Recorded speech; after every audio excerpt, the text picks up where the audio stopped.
There are some television shows that feel like a warm hug on a Sunday evening. They're a familiar comfort, a gentle ritual that wraps up the weekend and eases us into the week ahead. For millions across Britain, that show is the Antiques Roadshow. It's a tapestry of quiet discovery, where dusty heirlooms from the attic are revealed to be priceless treasures and every chipped vase or faded painting holds a universe of personal history. We tune in for the thrill of the valuation, the gasp of a delighted owner, and the soothing expertise of the specialists. The other week, the show took us to the magnificent grounds of Shuttleworth House in Bedfordshire, a location steeped in its own rich history. The sprawling lawns were dotted with hopeful visitors, each clutching a piece of their past. The episode promised everything we love. Frances Christie's eyes lit up as she discovered a breathtaking piece by the 20th century Northern Irish artist Gladys McCabe, a moment of pure artistic appreciation. Serhat Ahmet found his own quirky treasure in a whimsical ceramic fish, proving that value isn't always about the price tag. The cameras panned across other fascinating finds. Gleaming diamond earrings whispered tales of bygone glamour, a genuine lunar souvenir connected us to the stars, and a wonderfully eccentric umbrella stand shaped like a bear stood guard, a perfect example of the delightful oddities the show unearths. The stage was set for another classic episode. The main event of one particular segment was a beautiful vintage clock, its intricate gears and weathered face a testament to masterful craftsmanship.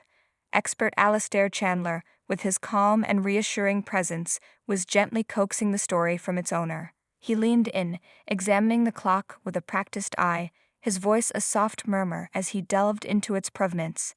The nation leaned in with him, captivated by the ticking heart of this old machine. And then it happened.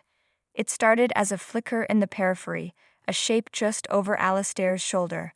At first, your brain might have dismissed it, but you couldn't ignore it for long. Like a slow-blooming, magnificent flower, an object of incredible proportions began to demand your full and undivided attention. It wasn't an antique, it wasn't part of the set. It was a hat.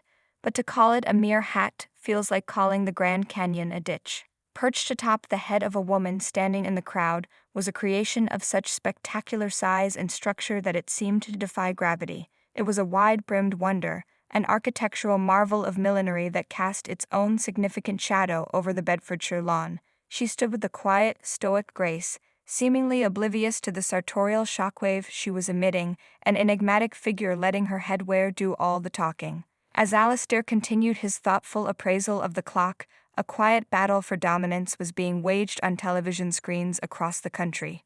The clock was lovely, its history fascinating, but the hat was a superstar. It was impossible to look away. It photobombed every carefully framed shot. As the camera tried to focus on the clock's delicate hands, the hat loomed majestically in the background. When the camera cut to the owner's hopeful face, the hat was there, a silent, scene-stealing sentinel. In living rooms everywhere, a collective chuckle began to ripple. The quiet reverence of the Antiques Roadshow was momentarily and wonderfully punctured by a shared moment of pure, unadulterated joy. This was no longer just a show about antiques. It was a show about a woman who woke up that morning, looked at her wardrobe, and chose to be magnificent. The inevitable migration to social media began.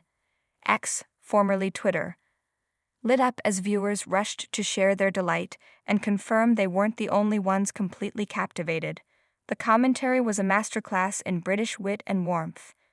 One user perfectly captured the on-screen struggle for the spotlight, posting, "I'm not sure who wants to be the star of the show, the clock or the lady in the hat.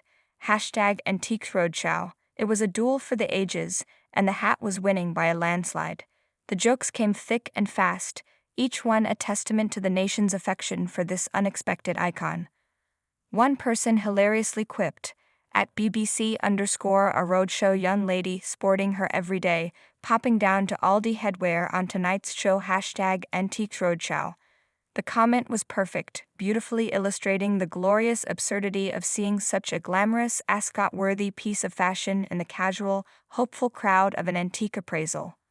The cameraman's plight did not go unnoticed, with one viewer noting with sympathy, "That shocking hat has featured several times. The poor cameraman can't get it out of shot." You could almost picture the scene behind the lens, a flustered professional, trying his best to frame a serious historical segment while this fabulous, unignorable accessory played.